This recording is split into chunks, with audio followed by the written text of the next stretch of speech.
What's going on, guys? Sio here with week 5 of the NES. This week we are going up against the Seattle Wingulls, coached by Super Nerd 92. He has the fighting type, so it's going to be a very interesting build. But before I get into what I did to build for his team, I feel like I kind of owe you guys an explanation as to why there hasn't been any NES stuff for the past couple weeks. The last battle I uploaded I think was week 3 or whatever, and then you haven't heard from me in that front until now. Week 3, I was supposed to battle the AC Milan turn, and long story short, we ended up having like a Skype miscommunication, I guess. Like, I wasn't friends with him when I messaged him by schedule, so he didn't actually get the message. So I went all week thinking that I was just going to get a forfeit win because I hadn't heard from him, but it turns out that he just didn't hear from me. So I ended up battling him at like 6 a.m. my time on Tuesday morning or something, like a full week after I had built my team. I ended up dedicating like 2 complete members to Mega Sableye, and he didn't even touch the field. And with all of these things, you can imagine that I got bodied, and I did. It was like a 5-0 loss or something that lasted like 10 turns. I'm going to be perfectly honest and say I was very disheartened and just didn't want to record it because I was actually really proud of that team, and it just completely blew up in my face. If I have time to record it over the next couple weeks or something, I'll try to get it up just for completion's sake, I guess. But you really weren't missing anything by watching that battle. Like, it's basically just a Golurk and a Chandelure pretty much ripping through my team, and that's that. Last week was actually supposed to be another pretty hype battle between us and the Birmingham Rotoms, who are electric type, but the Rotoms unfortunately dropped out of the league like the week I was battling them. So I ended up getting a 1-0 forfeit for that, which I guess is kind of cool because it means we're 3-1 heading into this week. But I was actually looking forward to the Rotoms week because even though I technically had type disadvantage since electric resists steel, I actually had a pretty team lined up for it. Even though I had the week off, I decided to keep myself in team building form and just get something up. So that's the recap of what's happened the past couple weeks. Fast forward to now. We are battling Super Nerd 92, who has the fighting type, which is obviously a very big advantage against steel since it's super effective all over the place. So I decided to go a little bit more straightforward with my team this week, I guess. I feel like with Dowdsy, I kind of overthought it a little bit. I also wasn't really actually expecting to battle Super this early in the week, but because Sun and Moon is coming out on Friday and we don't really know how Showdown's going to actually look after Friday, we decided to get it up pretty early. I'm just going to spoil it now. I actually have battled him already. I'm going to try to keep everything as spoiler-free as possible, but we've already battled and it's only like Wednesday, and that's ridiculously early for our league. So starting off like 3 minutes in, I knew I had to bring Jirachi. Like, there was no doubt in my mind that I had to bring Jirachi. It just has an amazing matchup against him. Choice Scarf actually allows me to outspeed a lot of stuff that I expect him to bring. With how much he knows that I like Doublade, and spoilers, I'm bringing Doublade again. I fully expect Mega Lopunny.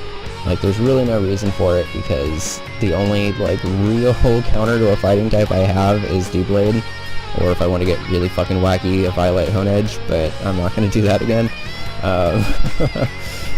So like, Honedge kind of has to come during the fighting, or Doublade, sorry, has to come during the fighting week. So if he realizes that and brings Scrappy Mega Lopunny and just high jump kicks like everything, I'm pretty much, I don't lose, but I don't have very many switch-ins for that. Except for a Scarf Jirachi. I'm bringing Psychic and Psyshock in case I want to mix it up a little bit. If you don't know the difference, Psychic is slightly more powerful and has a chance to lower special defense, and Psyshock is a little bit weaker, but it does damage based on the defense of the Pokemon, not the special defense. So if I see that he has a fighting type special defensive monster that just takes all of the hits that I need it, or that he needs it to, I can switch out, switch back in, and go for Psyshock instead on the same Pokemon, and it'll probably do more damage. U-Turn's there for momentum, and Healing Wish I think I've used before, but I'll just explain again. Basically, I kill myself, and then the replacement Pokemon that comes in gets completely healed, including getting rid of a status condition. I don't really see myself going for Healing Wish, but it's nice if something gets burned that I don't want to get burned or something. Spread's pretty simple because I frankly didn't have enough time this week to go super crazy with my spreads. But max speed, Scarf allows me to pretty comfortably outspeed Make a Lopunny and body it with a Psychic or a Psyshock.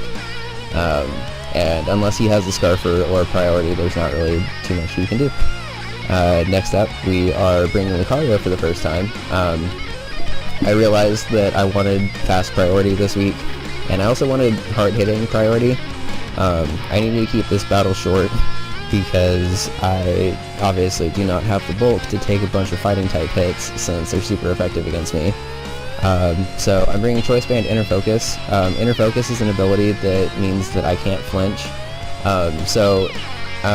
If I'm in a situation with like a Mega Lopunny or even like a Mega Metagame or something, and I think it's going to go for a Fake Out and I'm in with Lucario, I can just go for a Zen Headbutt or a Close Combat or even a Facade if I get burned at some point or paralyzed or something, and just do massive damage when he thinks he's going to get a free Fake Out flinch.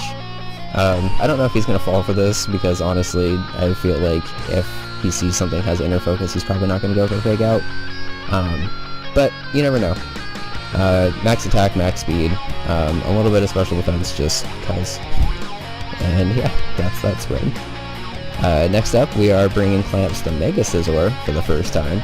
I feel like I've shown off quite a lot of regular Scizor on this channel in League format, because obviously I had it in Season 1.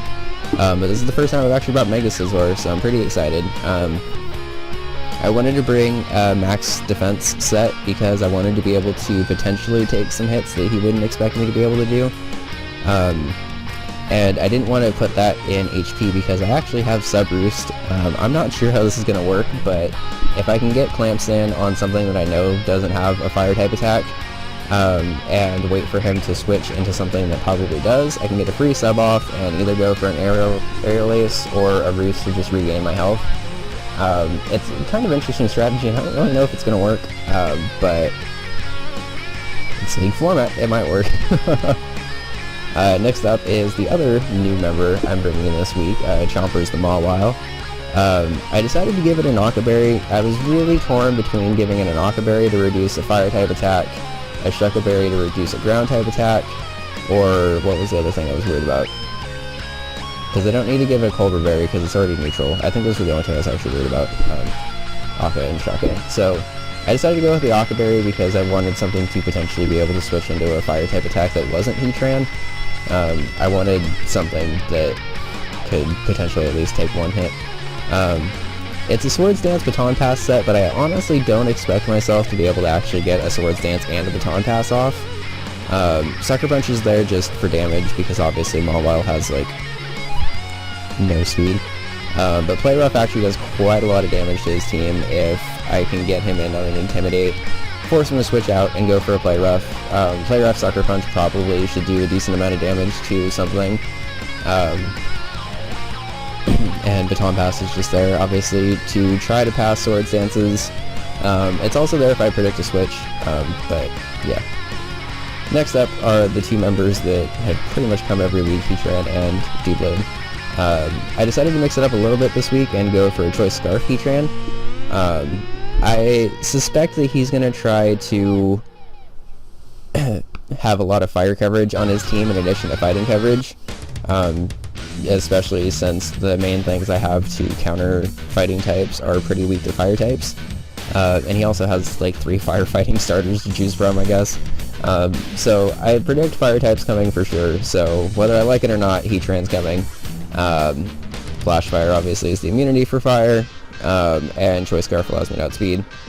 This moveset's pretty basic, I think. Magma Storm's the only thing that's kind of weird, especially on a Choice Scarf set. But if I want him to stay in on something and I can get a free switch and try to get some momentum that way, like if I Magma Storm something that comes in and then Intimidate with Mawile and then Baton Pass out, that's free momentum for me. So I'm just trying to give myself as many options as possible. Pretty much max speed and max special attack. Again, the EVs aren't very complicated this week because I didn't really have very much time to tweak them, but that's okay. Finally, we have Leftovers Doublade. I intentionally did not bring a Violite. I don't know if that's gonna pay off for me or whatever, but I really just wanted something to kind of throw off a Mega Lopunny, because I just can't see a fighting type week where Mega Lopunny doesn't come, to be honest. But especially against Steel, whose only real counter to a fighting type is Doublade. For that specifically, I brought Protect. It's really weird to have Protect on a Doublade. But if he thinks that he's going to be able to high jump kick me just because he has Scrappy, I can go for Protect and he'll do 50% damage to himself. I don't think I can actually live a high jump kick, and I didn't calculate, but I'm pretty sure it's a 2-hit KO even if I have a Violite. Feel free to laugh at me if it's not, I guess. But this moveset's pretty standard. Shadow Sneak is there just for everything that's not a Mega Lopunny, pretty much. And Destiny Bond's there if I predict myself to get killed on a turn. I can go for Destiny Bond, or if I predict myself to be within range to get killed, I can go for a Destiny Bond and either force him to switch out or sack the thing that he has in at the time.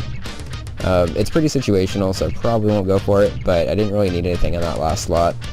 I'm basically just going to be going for Aerial Aces, just because it's super effective. Alright, I'm going to switch over now. Alright, so this is just a quick scroll through of everything that he has that he can bring. Obviously he can't bring Mega V2X because that would be incredibly broken. But there's a lot of stuff in here that I'm actually pretty scared of. Shoutouts to Psilocybin, he is getting some work on Super Nerd's team, so I kind of expect him. Just scrolling through, I don't want to like preview this because I do kind of know the team that he's bringing, but you can definitely see that there's a lot of stuff to be scared of. There's multiple things that actually hit me for super effective fairly easily, actually. Like, not even with their fighting type, but just with their secondary typing. It's definitely a very scary week. I'm not going to pretend like it's not. I'm going into this battle fully expecting to lose, but I was disappointed that I didn't get a video up a couple of weeks ago and annoyed that I couldn't battle last week, so I definitely need to get back in the habit of getting my week stuff back up. So obviously, just since I'm not actually trying to preview everything, fighting types have a shitload of attack. There's not really a ton of special attackers that I have to worry about, and Super Nerd will tell you this too. So I try to go more like physically offensive for the most part. If he does decide to bring something like a special Infernape or a Specs Keldeo or something like that, I could be in for an issue just because I could be in for trouble because I obviously built more physically defensive and specially defensive. But yeah, I'm going to go ahead and switch over to the battle now because I'm just stalling, I guess. Here we are with the actual battle, and as you can see, this is terrifying to go up against. First of all, this is the first time I've actually had to face one of the Pokemon I have in my party as an opponent in a league format, so I think that's kind of interesting. Lucario versus Lucario should be interesting, I guess, since I don't have another word to describe that. Keldeo coming's not too surprising because obviously Keldeo is an amazing special attacker with very good speed, and it also has pretty good, its moveset is pretty good against my team, I guess I should say. Its moveset is actually pretty sparse, but the moveset that it does have is pretty good. The fact that he brought Mega Medicham over Mega Lopunny still blows me away. Like, I get Mega Medicham is an absolute beast of a Pokemon, especially with Pure Power, but I just couldn't see Mega Lopunny not coming this week, and I prepared pretty heavily for it. I'm glad I didn't, like, over-prepare for it, because that is something that I've run into trouble with recently. But I definitely wasn't expecting Mega Medicham here. I also wasn't expecting Blaziken, to be perfectly honest. I've not really had too much experience against Blaziken. Like, every time I've battled in Ubers, the battles I've had in Ubers and gone up against the Blaziken, I know what to do, but because Speed Boost Blaziken is banned from this league, I'm not really sure how to handle it. I was definitely expecting Infernape or even Emboar as just like a physical nuke, I guess. So to see Blaziken over them is pretty interesting. I'm also a little surprised to see Machamp here. Like, I get No Guard Dynamic Punch will do quite a lot to my team. But it's also pretty slow, and I feel like I have a decent amount of coverage. And finally, Conkeldurr is just there to be a nuke. I don't really think that thing does anything else, but it's pretty fat too, so I have to be pretty careful. So my plan this week was to originally lead Lucario and just get a close combat off against a Mega Lopunny that was gonna fake out. Since he didn't actually bring Mega Lopunny, I have to kind of think about what I want to do here. I didn't bring Stealth Rocks because I didn't think that rocks were going to be very useful this week. But at the same time, I don't really have like a lead here, I guess. I thought about leading Mawile just to get an Intimidate off on something and then either Baton Pass or Play Rough to see what I could do. But I instead decided, I guess I could have also led Jirachi and let him know that I was Choice Scarfed right away and just went for a U-turn. But I ended up leaving Lucario and just going with my initial lead. I don't really know exactly what he's going to do here, but if he leads Mega Metacham and tries to get a fake out, it's basically the same thing. He instead decides to lead with Blaziken, which I thought was pretty surprising. Predicting a Will-O-Wisp or even just like a Blaze Kick or something like that, I decided to double into Dr. Tran here to see what he was going to do. And he goes for an Agility, and already I'm terrified because this is not what I was expecting in the slightest. Like I said, I've battled in Ubers against a Speed Passing Blaziken, but I've never battled in OU against a Speed Passing Blaziken. Like, by the time I actually got to like actually competitive battling, it was already banned from OU, so I never really had to deal with it, I guess.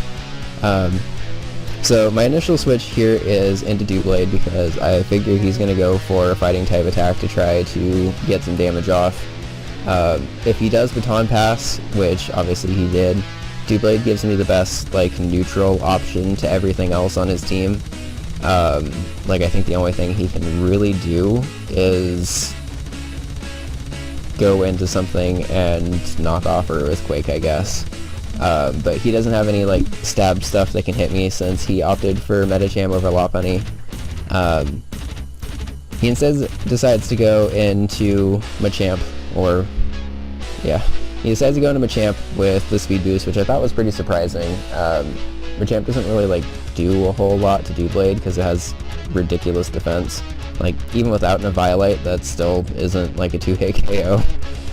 So I decided to stay in and go for Aerial Aces. Doublade isn't quite as useful as it could have been just because Lopunny's not here. And I actually probably misplayed there, to be perfectly honest. I went for another Aerial Ace because I thought I was going to be able to just weaken this thing with a Shadow Sneak the next turn. But if I would have went for a Destiny Bond there, it would have forced him to not attack me, because I feel like he wouldn't have wanted to lose his Machamp. And I could have went for something else. But because I went for an Aerial Ace, I just decided to go for a Shadow Sneak. Doublade's quickly dead, which kind of sucks, because I feel like it actually had a pretty good matchup this week. But it's also pretty slow, and doesn't have the awesome coverage that some other stuff has. Where is Doublade? On here. There it is. Okay. So, Queen's pretty much dead here. There's not really any reason not to go in and Extreme Speed. I could have also gotten my Mega Evolution off and went for a Bullet Punch, but I figured he was just going to go straight back into Blaziken after that, and I didn't really want him to just get another free Speed Pass off. So I instead decided to stay in with Jay because he doesn't know my set yet. He doesn't know that I'm Choice Banded because obviously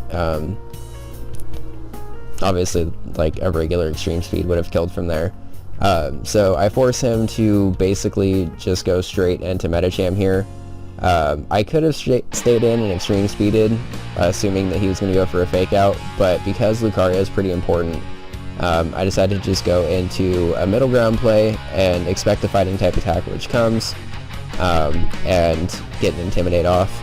I figured he's not going to want to stay in at -1 attack, so I could try to get a Swords Dance up here and be cheeky, but I don't really trust Chompers to be able to live anything at 55% without the Intimidate boost, or I guess the Intimidate drop to the thing coming in. So I instead decided to just Baton Pass. If he goes for another Drain Punch here, I'm basically just forced to go into something and take like 50%.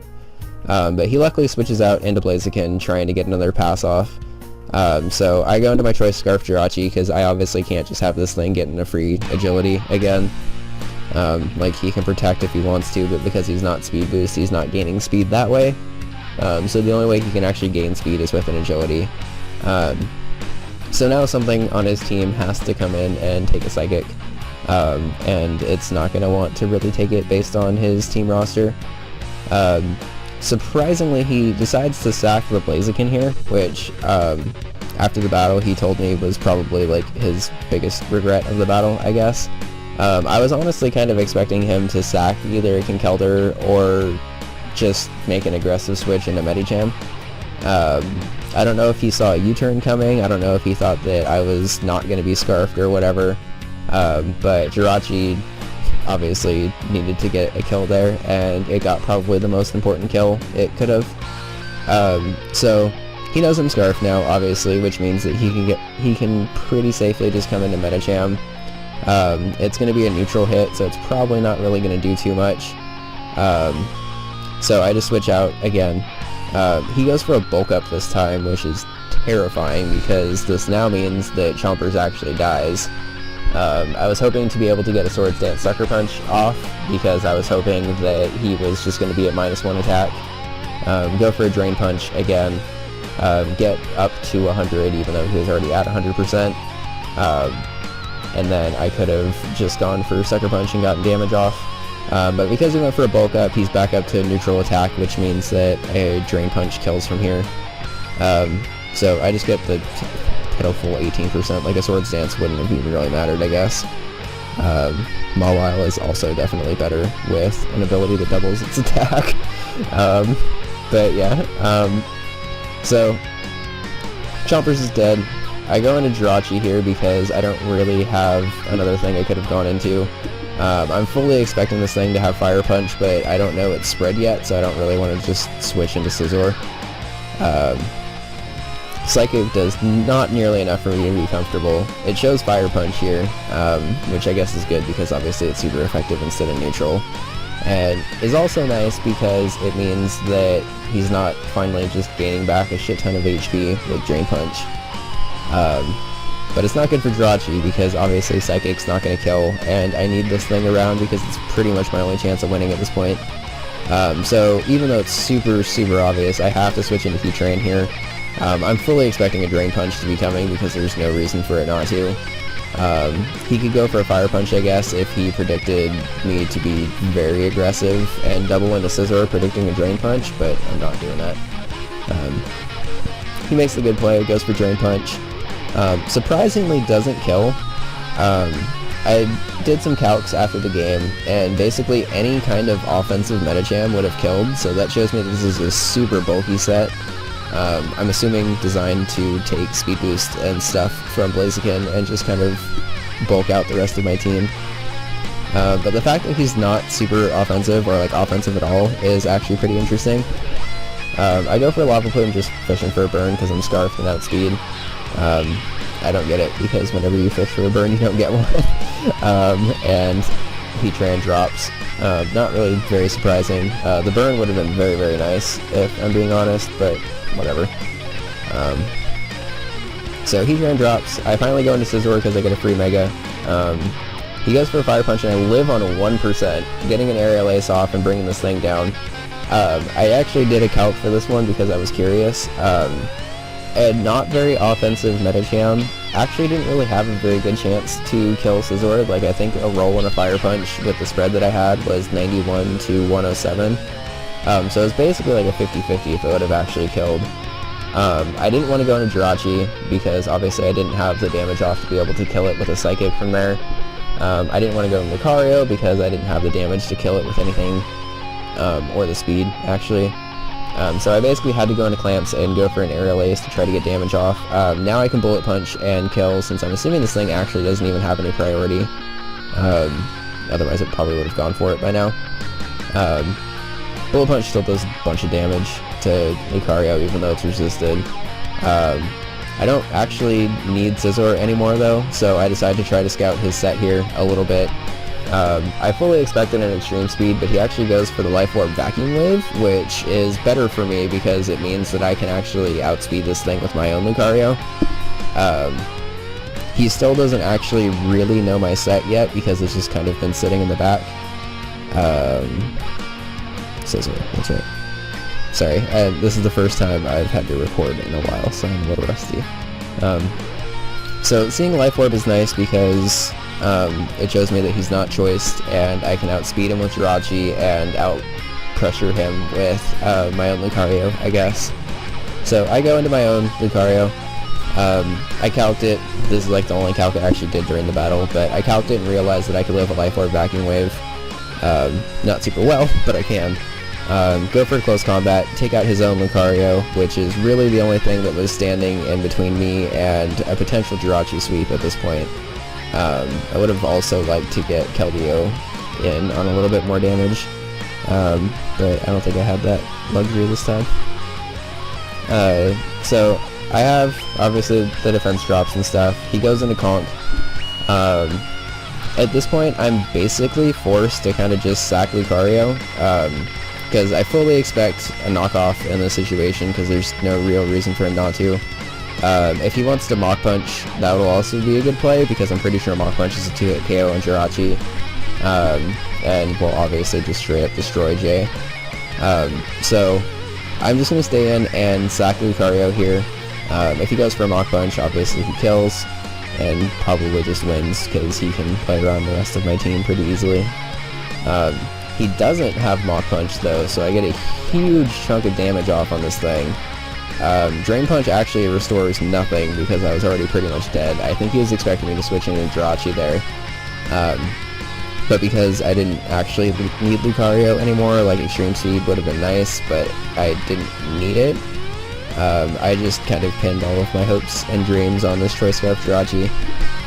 So to recap, as I'm switching into Jirachi here, Conk is at 36%, Metacham's about the same, I think it's a little bit less, and Keldeo's still at full, because I haven't seen what it does yet.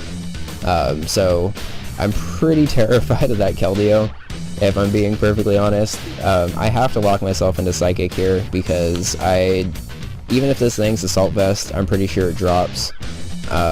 Metacham can't kill me unless it has Fake Out and Bullet Punch, which I don't think it does, because I'm pretty sure we've seen that it can't have both of those. So I go for Psychic. That crit doesn't matter, because obviously Conkeldurr is weak to me.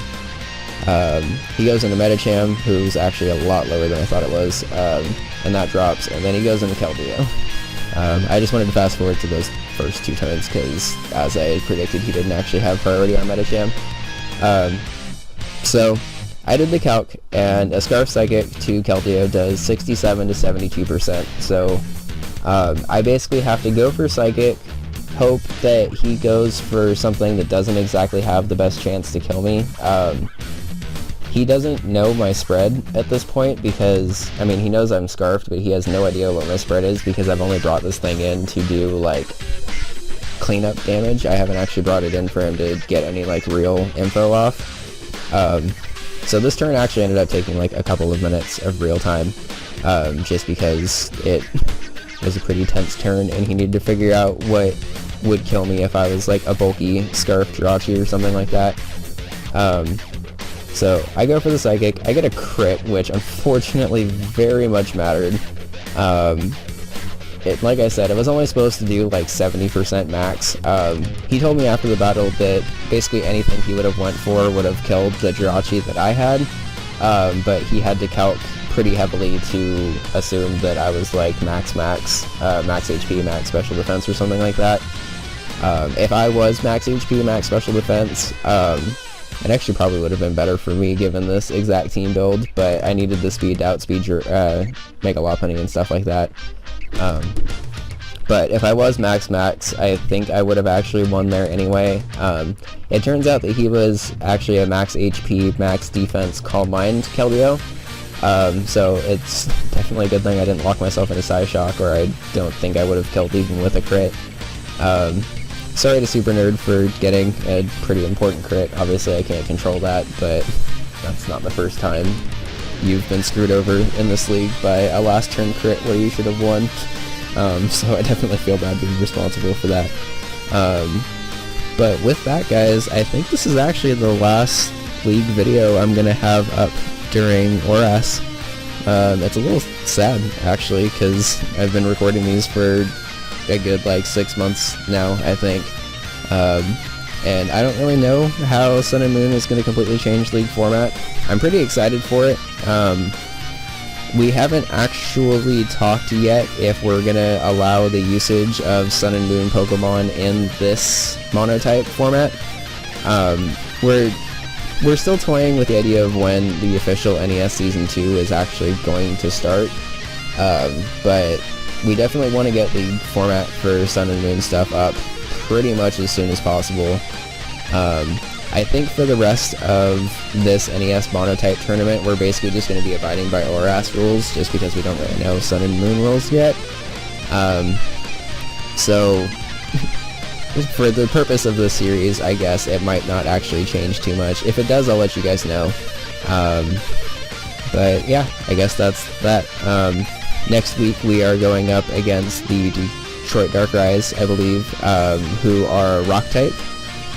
So we actually have type advantage for the first time in a while, which is pretty exciting. But as you saw this week, having type advantage is probably actually cursed in this league, so I'm definitely not overlooking MDS at all. Definitely expecting a ton of Shell Smash, if I'm being perfectly honest. But that's okay. Have a good one, guys, and I'll see you next week, or whenever you guys watch the Soul Link, because that's a good series too. Have a good one. Bye.